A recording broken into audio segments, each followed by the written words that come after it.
Thank you very much, and thank you everyone for attending. I've met a few of you before, and the others, nice to say hi. So what I want to talk to you today about is really what I think is an amazing opportunity to redefine our sales and actually marketing process and strategy. I'll start first by introducing myself, very short introduction. Previously, I co-founded the customer success company Tutango. I was in charge of most of the go-to-market functions there, from sales to customer success and business development, other than marketing, by the way. Ended up selling the company to a private equity about 2.5 years ago, and jumped back into the wagon a year ago, started SalesPeak, which is really about, I think, redefining the entire B2B selling and buying experience. I'll try not to speak a lot about the company, but more about this entire domain and what I think are the challenges, but also the opportunities that we have right now with this amazing AI technology and customer expectations. Before I start, a question to everybody. How many of you, and you can thumbs up or raise your hand or whatever, how many of you think that you're working in a customer first company? I think I am. And I think, most of us, and you see some very good example, everybody, who isn't a customer centric company, right?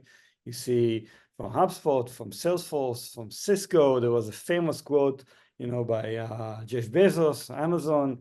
Everybody thinks and really believes that they are customer-centric.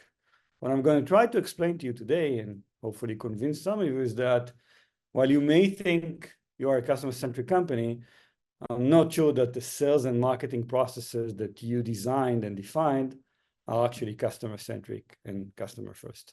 Let me give you an example. And this is the research from 2022. I can guarantee that the actual situation today is even worse. But you see that the number of attempts per contacts is actually increased by 150%. The average quality of conversation per day that your sales team is doing with your customers dropped dramatically. I don't have the data for 2024. I can guarantee it's much worse. The B2B sales process is actually broken, and unfortunately, you're going to hear about a lot of AI tools that are going to make that even worse because bots are going to send you emails and so forth.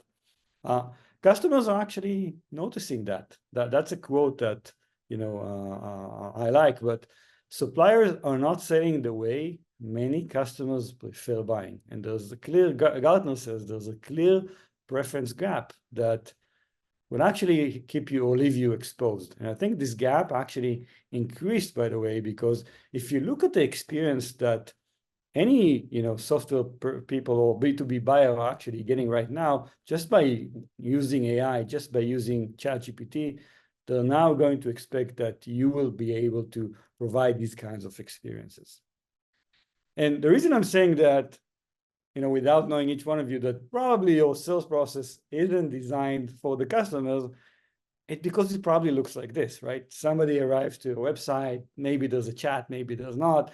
They need to navigate dozens or even hundreds of pages, right? Think of your website. How do I know where to actually find information there?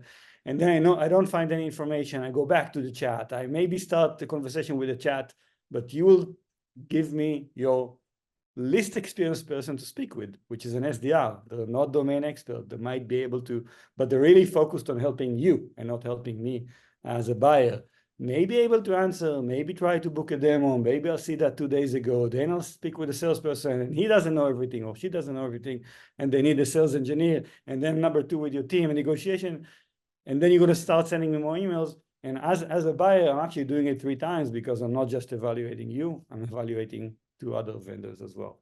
So I'm assuming that, again, probably with most of the companies, that is your sales process. And the reason that it is because it is fine-tuned to your needs, not your customers. The reason, for example, we put SDRs there, that between us, SDR isn't a function that provides almost any value for customers, is because we didn't want to put the expensive people there in front of them because maybe we're going to waste our team's time. That's not customer-centric. That's company-centric. And I completely understand why we all done it. I have done it before in previous company. These are the playbooks. That's what we were told to do. And we all know that the current B2B playbook aren't working anymore or are not that efficient.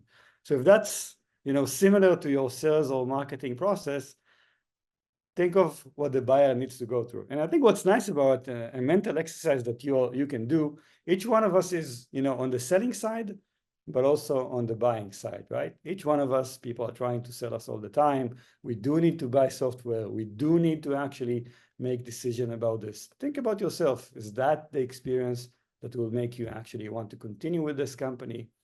Or maybe there's dozens of different opportunities to actually improve this. So when we speak about how do we use AI in your sales process, there are actually, I think, two approaches. One that I see many companies are simply doing that because I think that's easier, is automating. And the other one is, that's what I want to focus on today, is really redesigning the sales process and not automating that. So yes, you can actually use, let's say, for example, the first part of the top of the funnel that I showed, you can use AI to automate that. You can use AI to write email and spam your customers and maybe more. But if we all agree that this is a broken process, then why do we need to use AI to automate this? I think that's a wrong approach. I think you'll see probably dozens of AI as an SDR companies that basically what they're doing is, instead of one single SDR that can send 10 emails, the AI can send 1,000 emails. We all know this process is broken. We all know that this is not a customer-first process. I would recommend not automating a broken process, but really thinking about, isn't this a great opportunity to redefine the experience, to redesign the experience that our customers are actually doing? And I think AI is an amazing opportunity for this, amazing technology to be able to do that. So how can we redesign the sales? Here's what we've done. We went and spoke with almost 500 probably, B2B potential buyers and asked them, what makes a buying experience valuable? How do you like to buy? What makes you excited from such a process? By the way, on a side note, I'll be happy to interview each one of you as well. So if you're into it, I'll share my details later on. 5 minutes interview. Usually it's very fun because we learn a lot about this. But there are 4 things that continuously came from every conversation. These are the things that customers really value and put them at the front. The number one thing is accuracy. I want to get reliable information. I want to make sure that if I'm getting an answer, it's the right one. The second thing, which is it needs to be a great answer. I need an expert to speak with me. I don't want to speak with an SDR because usually they can't cover my specific use case. I want to get that from a source that knows more than them. Usually, yeah, I'll speak with an SE, I'll speak with the CTO, I'll speak with the founder. Those are the people that can actually help me. The third thing is speed. I need it now. I have a question, whether that's 2 p.m. or 2 a.m., I want the information right now. And the fourth thing is I want it in the way that I prefer it. And some of them like it to speak with a person. Some of them wants to get an email. Some of them wants to actually see a video, whatever it is. And again, each one of us prefers to consume information in different ways. But if you want to summarize it, it's about accuracy, expertise, speed, and convenience. I don't think I told you anything new there. I think that if you think about it, these are the things that you would value when you actually are going to buy a B2B software. The question is, are we enabling our customers to actually experience that, or are we putting a lot of hurdles in there? So I just want to cover a couple of ideas. And again, this will be the base for discussions. I definitely don't have all the ideas in the world. And I think each one of the bullet point here could be a different startup or a different company or different things that you put. But this is more of opening your mind to think about, again, not use AI to automate current processes, but mainly use AI to actually redefine the experience. So let's speak about the inbound experience for a second. How can you add AI to actually improve your customer's experience and really be a customer-centric company?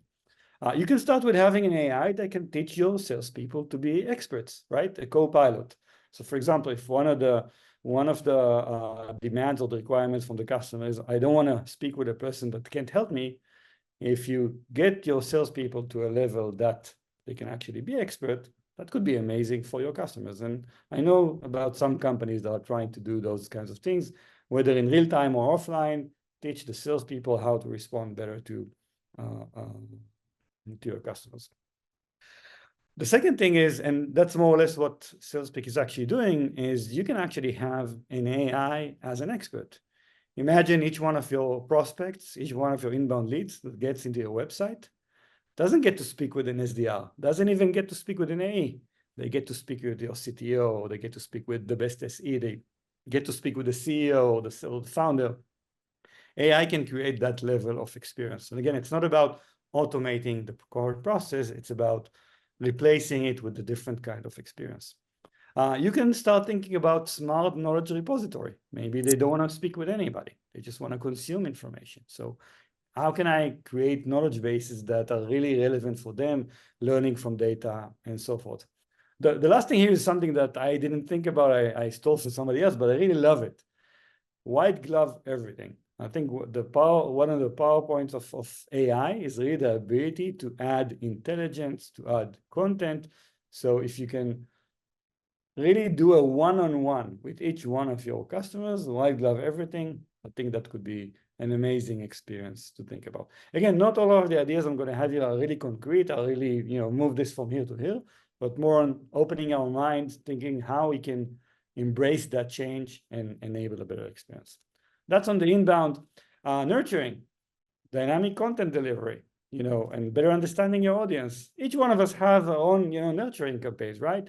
Send this, after 4 days, send this, after 3 days, send that. It doesn't make any sense. Just a robotic process that we think it's working, maybe. But what if you had an AI that actually can analyze, can respond in real time, can send the right information to the right person at the right time in a different format because it knows a lot about those things. The knowledge repositories, I spoke about it. There's a lot of things that, again, a company can do if they put a brain behind it. When I, speak with our customers, I tell them, forget about doing anything at scale. Imagine that you are the one that needs to send this email to this customer. Why would you send it after 2 days or 4 days? Why would you send this? Why would you send that? And you actually start to identify patterns, and that's exactly what an AI can do, and really help you nurture your customers with the right information and at the right time, at the right format for them. And the third subject is really the post-sales experience. I don't think, that sales ends at the sale, right? What's happening after the post-sale? So imagine you can have an AI onboard your customers. Again, imagine your founder hold the hand of anybody that starts onboarding or provides them more information and so forth. AI can help you with voice of the customer analysis. You have a lot of data. What if we can find patterns there? Why we can find things that we can improve there? Predictive analytics, for example. How can I use AI to anticipate the customer needs and trends over there?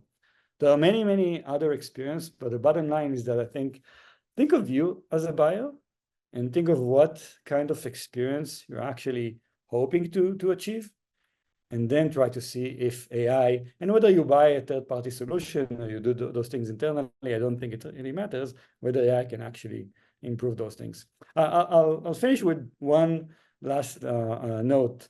I'm betting on the fact that all of us, or most of us, saw the recent ChatGPT OpenAI demo, the 4.0. Think of how you felt when you saw it. Amazing technology, really amazing technology.